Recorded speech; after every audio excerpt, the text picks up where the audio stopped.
Alright folks, me back again. Don't think I've ever really opened up about who I am, have I? About the things that I've done in the past and things I've known, things I've learned. I'm a speed reader. People don't know a lot about speed reading. Don't know why. It confuses me. I read a lot. I read a lot. I read books about 600 pages in a day. Easy peasy. Like, I'll be referencing other books as I'm reading that. That could be like part of my day's jollies. I'll be doing other things as well. I'll be doing lots of other things because one of the benefits about speed reading is, one of the benefits of speed reading, it gives you great recall. So when you're reading what you're reading, it's going in and the processing is going on. It's magical. You don't realise this until you start getting into the more advanced realms of speed reading. So it may not take effect when you've, done one exercise and you think, oh, I can't speed read. I'm not a speed reader. Well, who are you? Who are you to determine who you are? Are you a philosopher? Are you a psychologist? Are you an artist? A scientist? A learned man? Perhaps a theosophist or a politician? If you're none of those things, or even if you're all of the above, do you still warrant to know who you are in reality? Now, reality is a crazy, crazy thing. And there's reality, and there's reality, and there's reality. I'm sure you can't disagree. So, I'd like to draw your attention to some books. The Use of the Self. Amazing book.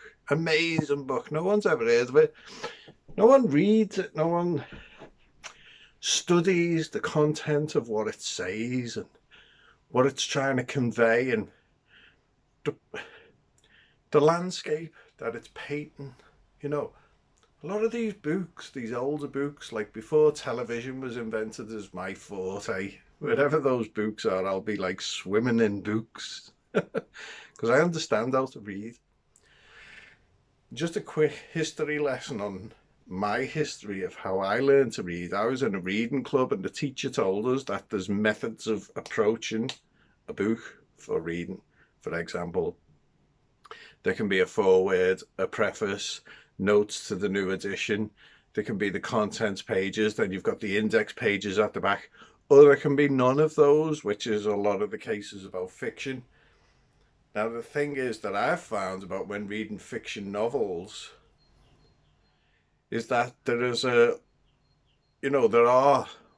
can be, there's at least one subtext that the author's trying to convey. Much of the time the subtext is caught by the imagination of the public at large to give them a window of opportunity to exercise their imagination, because that has always been a great way to get the creative juices flowing, and we thrive on creative juices flowing. This is why children now in the COVID time, they're being force fed. It's got to be like games, TV, strict ruling, fear. It's all predicated on a bogus claim that, well, depending on who you listen to, because apparently the Americans have been pressurizing China to divvy up that the thing has come from a lab. Well, let me tell you, it's not from no lab in China. At least if it is, it's only come via that lab. Yeah, look to Tel Aviv where that's come from, mate. So, getting back to the books, because these are important things, and hopefully, if all goes according to plan, this video will be called To the Lost People, because we have been made lost. They talk about lost tribes. We're not a lost tribe. We're a mismanaged, misdirected tribe, or tribes. Now, have you noticed that certain individuals, Tel Aviv crew, they don't make any claims of being lost in any biblical sense to the modern day. And yet, where's their king? Where's their monarch? If they're a united people all under the sun, you know, for the Israel that they say that they belong to, then where is the king? Now, I could make claim about various people who have made claims to similar titles over other people's, and that's why we're finding ourselves in the shit that we're in. At least temporarily we're in, hopefully, because these people have been getting chased down. The Tel Aviv crew, they've been getting chased down since the internet has come about and communication lines have been open and people have started to look here, there, and they go ding, ding, you know, it's like the whole jigsaw of the universe is getting put together. Which leads me to another book I'm reading, Theory of, I was going to say Theory of Palestinian Influence. But it's actually the theory of celestial influence. But isn't that funny how I had that Freudian slip? What does that mean? The palace Stein. Well, Stein is stone, isn't it? The palace of stone, perhaps? Is that what it really means? The pal would be friend, wouldn't it? Like pay pal, you know, always your friend, so you can pay.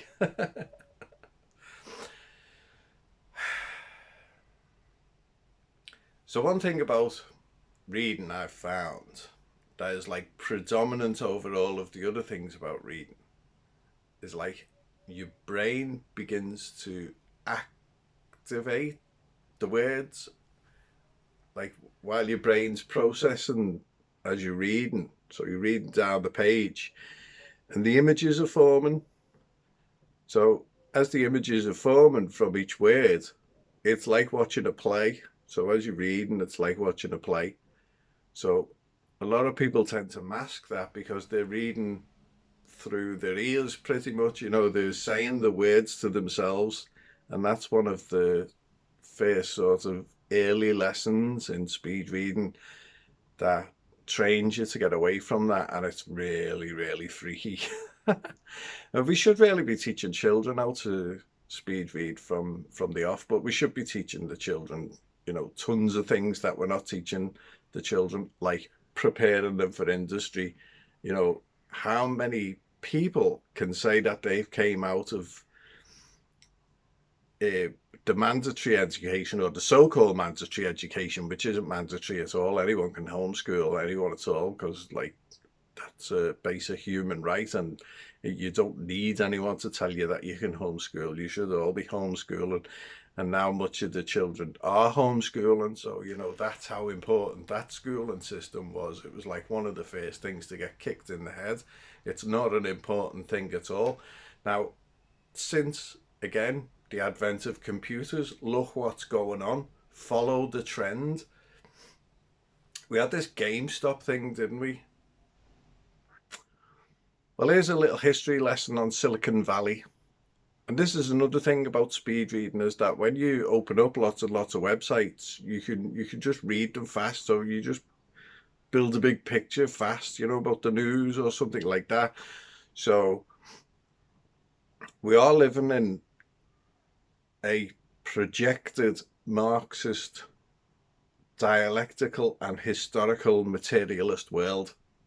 And if you read Stalin's book, which is the manual to the Allies and to the communists, which I'll get into in a minute, that is where all the goodies are about what we're living in through this dialectic. You know, they say one thing and another things happen. Like, oh, the future's bright. Well, the future's obviously not bright, is it? While they're in power. So, where was I on the speed reading thing about Silicon Valley? Silicon Valley.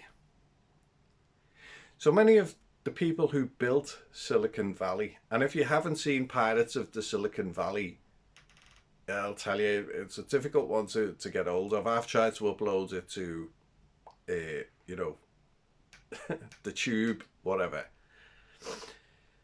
and it just won't take it at all. As it won't take Manchurian Candidate from 63, 64, which is another interesting movie. If you can get hold of these films, you've got to watch them. But on the Silicon Valley one, the Pirates of the Silicon Valley, it's basically like a documentary film.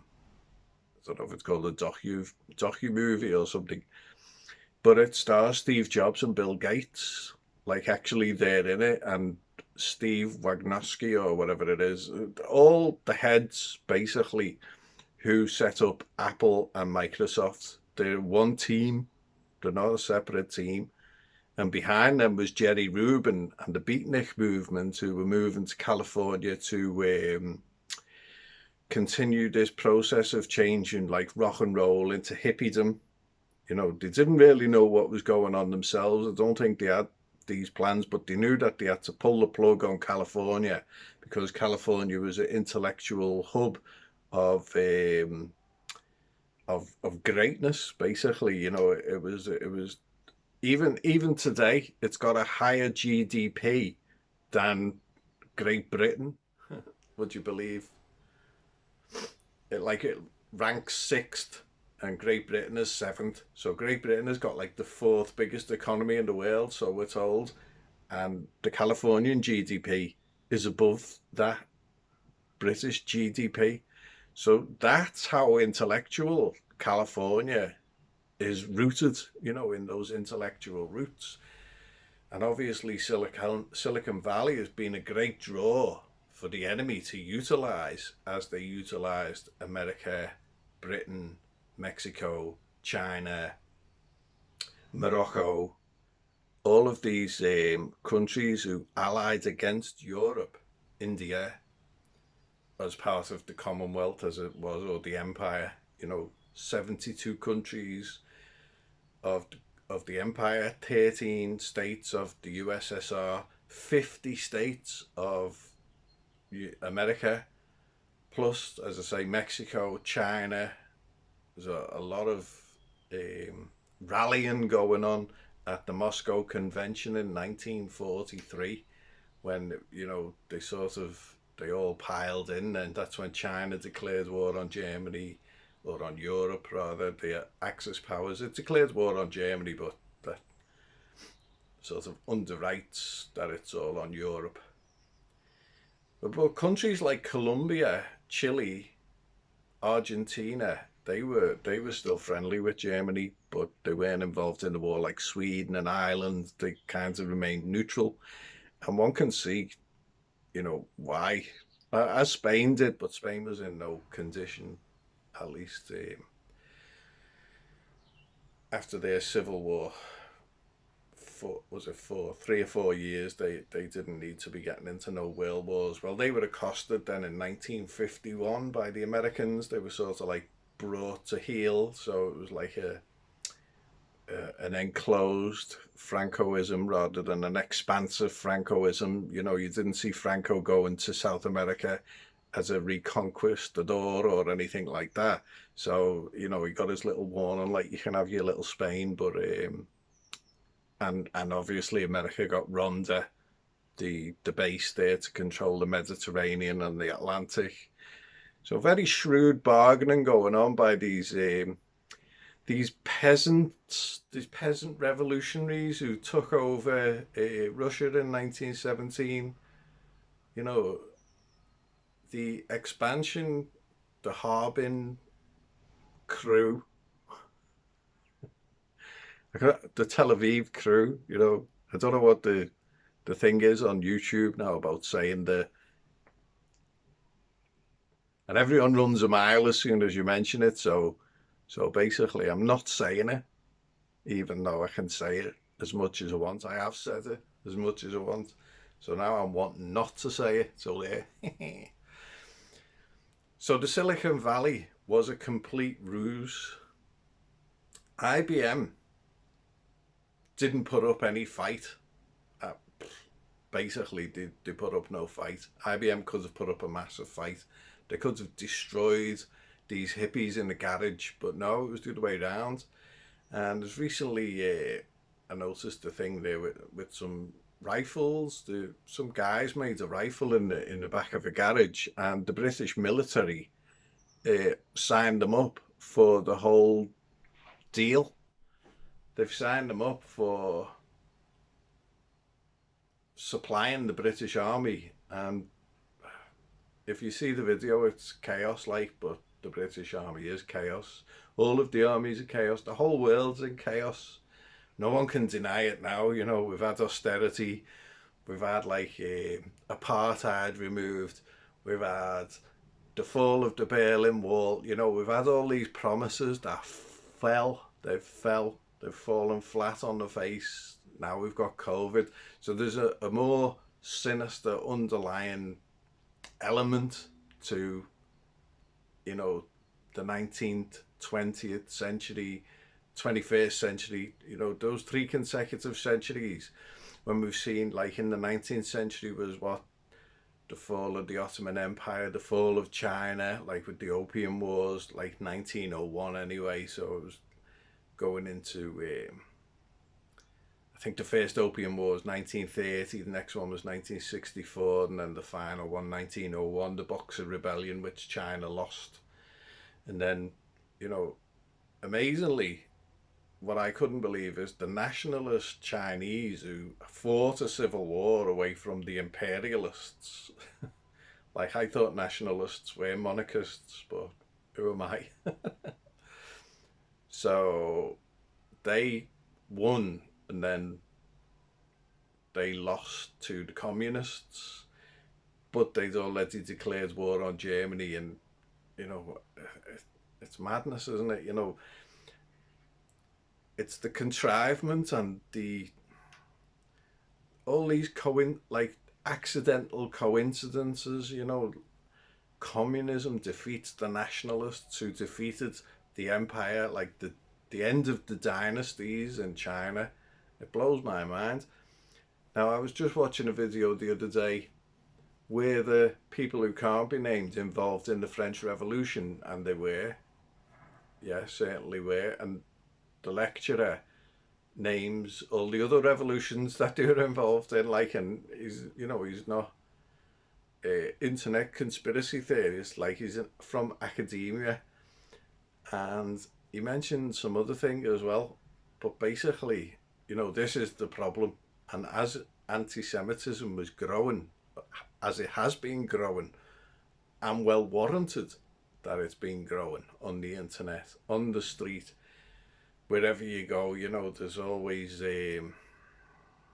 but wherever I go anyway, it doesn't take up a couple of minutes before we're on the issue of who's behind it all, because we've had some serious things going on in this local area where government officials belonging to Mossad, they've been found out that they belong to Mossad, so they've resigned and they won't be running again. You know, they've made these public declarations that they're out of there.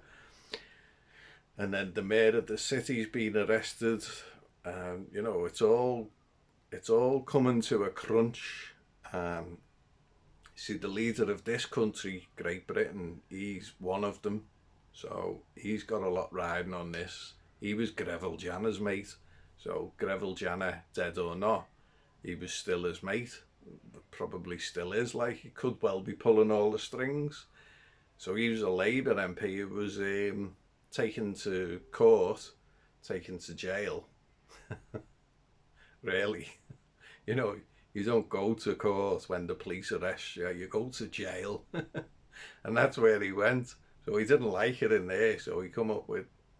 Anyway, you should watch Who is Greville Janner on Labour 25, and you don't have to learn speed reading to understand the message that has been rightly being laid out there about what the problem is. It's so simple. The problem is so simple. So I diverted slightly from I was saying about what we're seeing with GameStop and the silver stock, and I've heard that it's going into Bitcoin, but I don't believe that. But anyway, I heard one good way of representing what's going on is that Reddit, the website, they have like subreddits. So they have, like, I've just found GeoCities again. GeoCities vanished. GeoCities had some great sites and it's back up now. You can get free websites on there, like WordPress and Blogspot. You know, you can get these free, and I encourage you to be getting active in speaking out and expressing who you are and what you want to say, because that's the way forward, and there's no way down that. There's only one way forward, and that is self-expression. You know, we're in an age of creativity. We've passed the age of communication. We're in the age of creativity. And the reason why I know that is because I've felt it myself, and things have changed. I haven't, like, I'm communicating now through expression, where I wasn't really communicative before, you know. So the book Theory of Celestial Influence, I'd encourage people to read that. It's not an easy book to read, but the author does well in scaling it down and representing it by analogies, you know, giving you representations of how the whole system works, which is it's unbelievable. Like, it really gives you a great positioning of yourself in your own world, a great spatial awareness. Like, see how that's creative. Now, I may be a trailblazer. I may be. I'd like to think that I have been in the past, but I may not be. You know, people catch up fast. One of the first things I learned about sport is that leaders are easy. It's easier to catch up with leaders than it is for leaders to maintain their lead. And it's very true, because they haven't got markers to aim at, you know, unless they're like really well seasoned. Like, you know, you find some seasoned, well disciplined sportsmen can hold that event in front. So they understand how to put markers in front. But what I'm saying here is about like intellectualism and creativity and expressionism, all things that aren't necessarily pushed in today's world. Like the book I mentioned, The Use of the Self, he mentions there, it's a book written in 1910. It's not a great voluminous book by any stretch. I think it's only 195 pages. When you consider that, like, in the PDF version, there's about 30 of those pages are all sorts of contents and index and blank pages, so that leaves you 165 pages, and then you've got, like, you know, preface and foreword, and the first chapter sort of giving you you know, he's got like letters to his mates and acknowledgements and all these things. So you're getting down to 120 pages. 120 pages of interesting stuff that someone's took the time to write. 120 pages of content about the use of the self. You know, you hear people talking about Jung. How popular is Jung, and yet how difficult is it to sort of navigate through Jung's work? And yet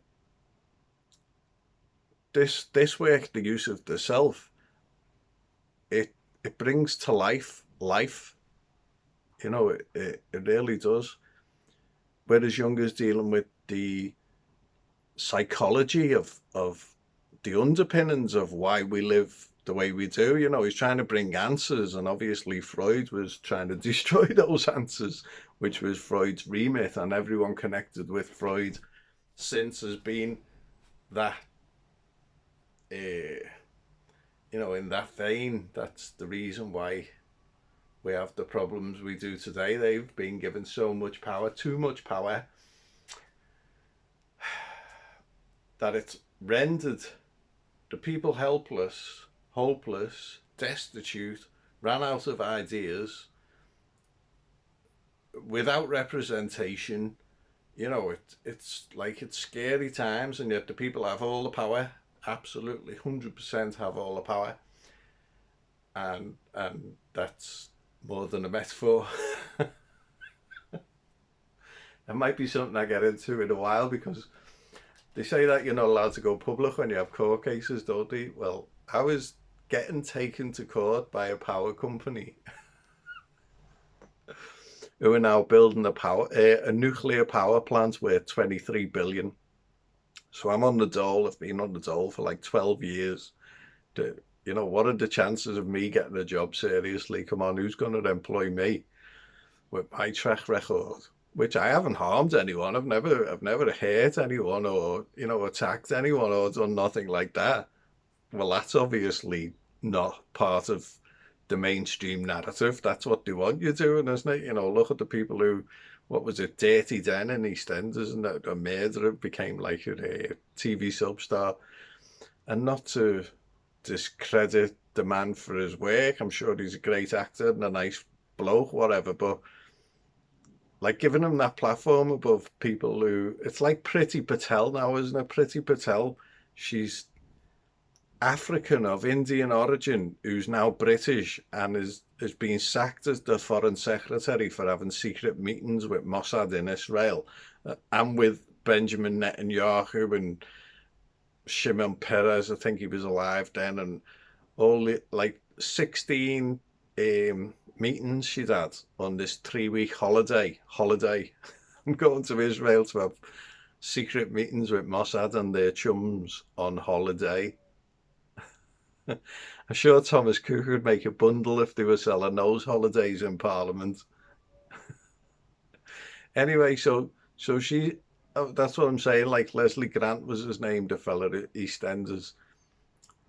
Like, yeah, well done for getting your position as EastEnders star, and with Anita, what's her name? But the thing is, what I'm saying, and I'm not complaining. I'm just saying, like, you know, what about the queue? What about those who haven't murdered anyone? Do they not get a chance, an opportunity?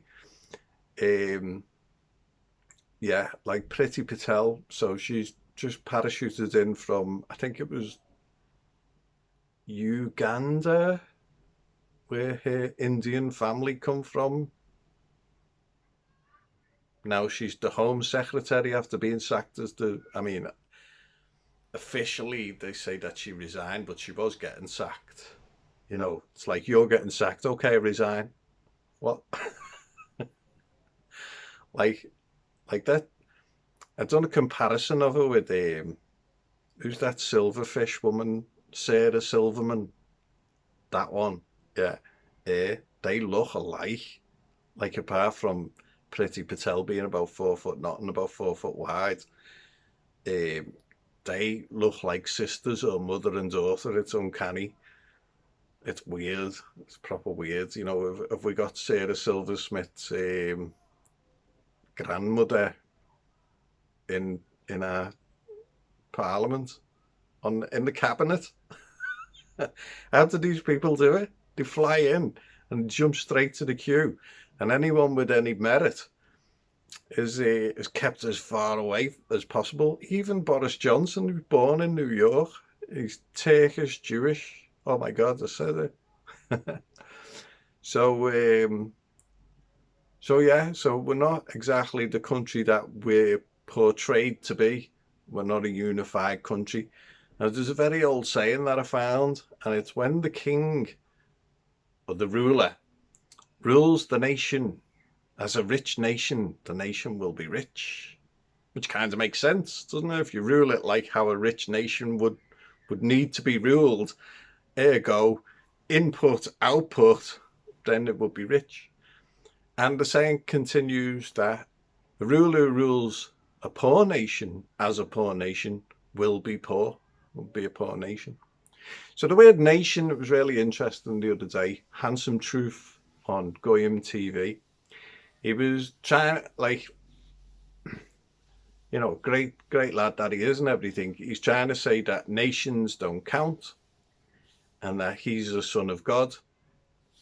Well, you know, everyone is sort of like from God, aren't they? We belong to God. This is like read the theory of celestial influence before you start arguing the point on me, because like just don't even go there. Or go on the high seas, look in the stars at night, you know, go and live a little and tell me that your atheist God does like believing in atheism. Now atheism is your God. That's how I look at it. So don't be giving me your materialist Karl Marx's shite. So what he was saying was, you know, he doesn't belong to a nation, so he belongs to a God. But the thing is about the nation is the family that you belong to, you know, the genus, however you want to call it. And so how that is represented then is that each of the races, you know, historically have their own gods, isn't it? Like I was reading a pamphlet there and it was saying about like the Essenes and John the Baptist and all those people before John the Baptist and the crew of John the Baptist and Jesus of Nazareth, and it was saying like, oh, they're all Jews, they're all Jewish, they were all circumcised, which it doesn't say that in the Bible. It says Jesus came to the age of circumcision, but it doesn't say he was circumcised. I mean, can you imagine if Jesus was circumcised, the endless diatribe that would be spewing from their mouths about the rabbi who actually did them a bit, Papa? Can you? You don't know what Mabitz Papa is, you're in for a shock. I mean, if you're watching this, there's probably like, what do I get, like 2 and 4 views. So I thought, what the hell? We're in the age of expressionism and creativity. Yeah, I've increased it now. I'm even more creative. We're not in the age of communication. We're in the age of communicative expression and creativity. We're in the age of expansionism. So he was saying about like, you know, God, he's a son of God. Well, yeah, okay, well that's fair enough, but you know, go and put some weeds in among the roses and see how long your roses last. Go and put some weeds in among the daffodils and see how long your daffodils last. There are reasons why we are born like we are born. You know, God didn't give us the earth to sort of like depurify it. Like, if anything about God, it's supposed to be like purity. So isn't that something of the aim of like the God that we sort of aspire to believe in? Or, you know, because it lofty aspirations, isn't it? It's not like easy to believe in God or something. I mean, look at the state of the place. You're telling me capitalism believes in God or is godlike? I don't think so. It's about as far removed as from God as communism is. Ergo, capitalism is communism, which is exactly what we're seeing in China, Vietnam, Myanmar, Laos. You know, all the people who go there are all sort of, yeah, communism is great, you know, without even probably realizing what communism is or whatever, or knowing full well, more like. But yeah, it's all capitalist communism. So it was all written by Karl Marx. So I digress a little bit. So, but I just wanted to sort of put something out that gives people a direction to be looking in for answers. There's nothing like the answers that actually have already been formed and can be brought to the brought forth and acted upon. And the only thing that's stopping it is the people who they wouldn't even suffer, do you know what I mean? They'd greatly be nourished and flourish, you know, from the nurturing of correct politics, like everyone would flourish. And I was watching Massimo Baruto the other day. He's like the top chef in the whole world. There's like 3 top chefs in the whole world.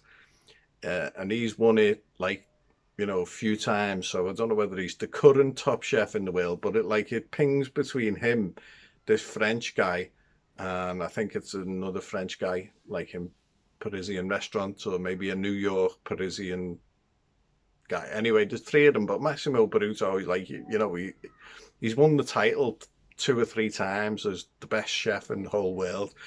So I think he knows his onions. And I was watching that, and he's saying, you know, we need to hold on to our traditions. We need to hold on to the values that our grandmothers and their grandmothers have passed down to us. You know,